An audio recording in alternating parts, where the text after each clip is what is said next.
Greetings, students and listeners. Welcome to the inaugural lecture of our audiobook series on Indian philosophy, a comprehensive exploration spanning 365 sessions.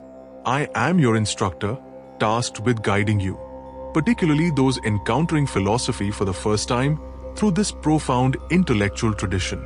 This series is designed primarily for examination preparation, equipping you to construct precise, structured responses. Today, we commence with an introduction to Indian philosophy, drawing from foundational concepts, its definition, scope, and general characteristics.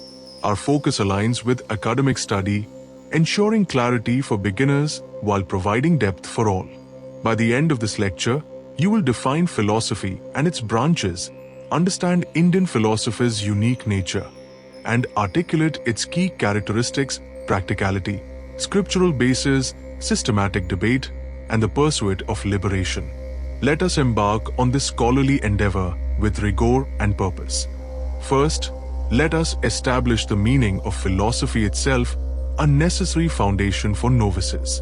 Philosophy is the disciplined study of fundamental questions concerning existence, knowledge, values, and reality, pursued through reason and critical inquiry. It comprises three principal branches, which I shall define explicitly as they frame our study. Metaphysics investigates the nature of reality. What exists? Is there a soul or a supreme reality? Epistemology examines knowledge. How do we know what is true and what validates our beliefs? Ethics addresses morality.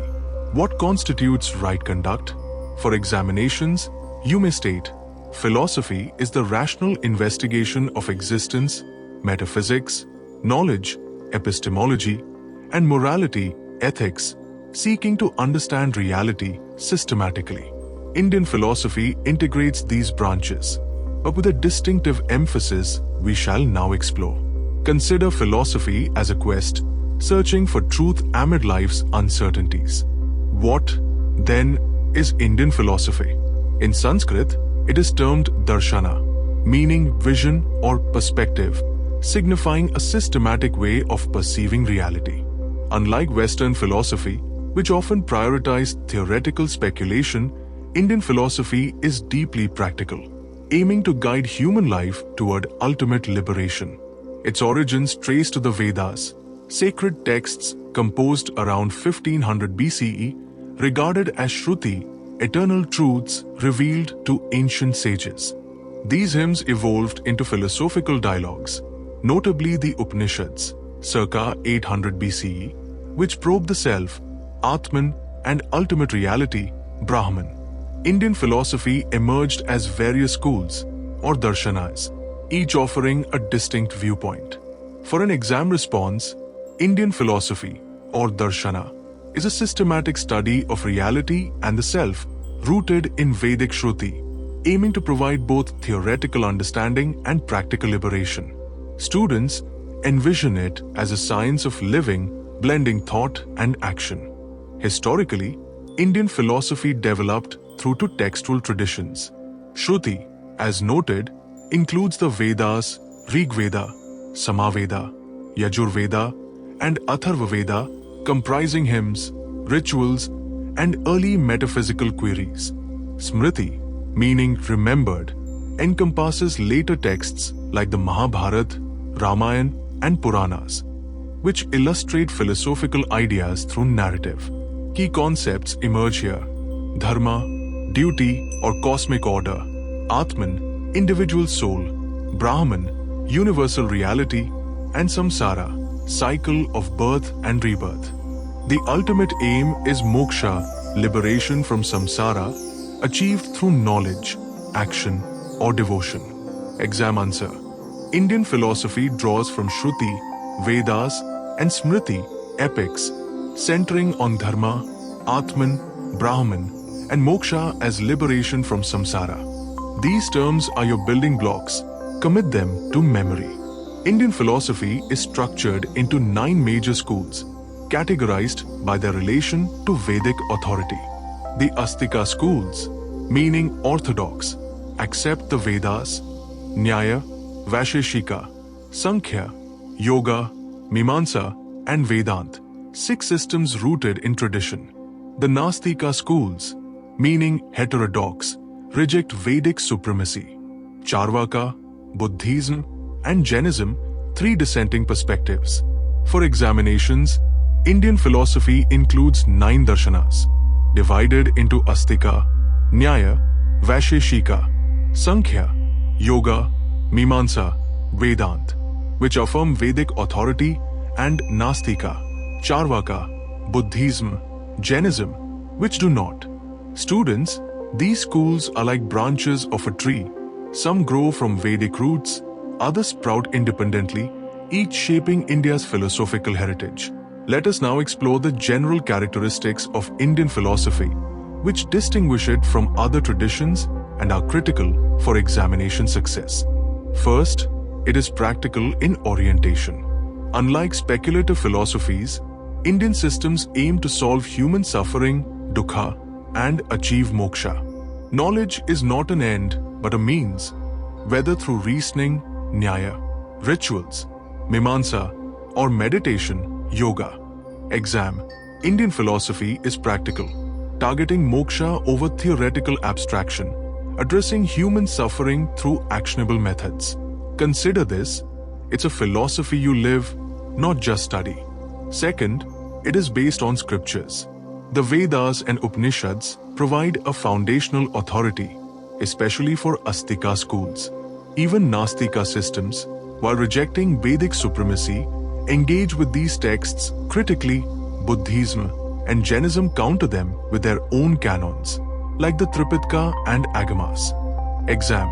Indian philosophy relies on Shruti scriptures, Vedas, Upanishads, shaping Astika schools, while Nastika schools respond with alternative texts. Students, scriptures are its bedrock, guiding or challenging every idea. Third, it employs systematic reasoning and debate. Indian philosophers develop Tarka, logical disputation, to refine their views. Texts like the Nyaya Sutras or Buddhist Madhyamika treatises showcase this rigor, debating concepts like causality or the self. Exam. Indian philosophy uses Tarka, systematic reasoning, to establish truth through debate across all darshanas. Think of it as a courtroom. Every claim must stand trial. Fourth, its ultimate aim is moksha. Except for Charvaka, which seeks worldly pleasure, all schools pursue liberation, whether as unity with Brahman, Vedanta, cessation of suffering, Buddhism, or soul purification, Jainism. Exam. The defining aim of Indian philosophy is moksha, liberation from samsara, pursued by all schools except Charvaka. Moksha is the summit. Each school offers a path to climb it. Fifth, it exhibits diversity within unity.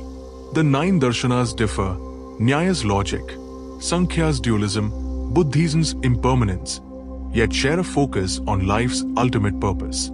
Thinkers like Shankaracharya, Vedanta, and Nagarjuna, Buddhism, exemplify this diversity, refining their schools through debate. Exam. Indian philosophy displays diversity. Example, Nyaya versus Buddhism, unified by the goal of moksha, advanced by thinkers like Shankaracharya. It's a tapestry, varied threads, one fabric. Sixth, it integrates spiritual and ethical dimensions. Dharma guides conduct, linking ethics to liberation. Meditation, yoga, or non-violence. Jainism reflects this blend. Exam. Indian philosophy merges spirituality and ethics, with Dharma as the ethical foundation supporting moksha. Students, it's holistic, mind, morals, and spirit align. For examination practice, consider this question. Describe the general characteristics of Indian philosophy. Your answer: Indian philosophy, or Darshana, is characterized by 1. Practicality, aiming for moksha over theory. 2. Scriptural basis, rooted in Shruti and Smriti. 3. Systematic reasoning, using Tarka. 4. Moksha as ultimate aim, except in Charvaka. 5. Diversity within unity, 9 schools sharing a purpose. 6. Spiritual ethical integration guided by Dharma. This earns full marks, structured and comprehensive. Let us reflect on key terms for beginners. Darshana, philosophical vision. Shruti, revealed texts. Moksha, liberation. Tarka, debate. Dharma, duty. These are your vocabulary. Master them. Indian philosophy is not distant. It asks questions you can ponder. What is real? How do I live well? Next lecture, we'll delve into Nyaya's epistemology, its methods of knowledge, building on this foundation. Prepare by noting what makes knowledge valid. Until then, review these characteristics, define them precisely, and approach this study with the seriousness it merits. Farewell for now. Our exploration has begun.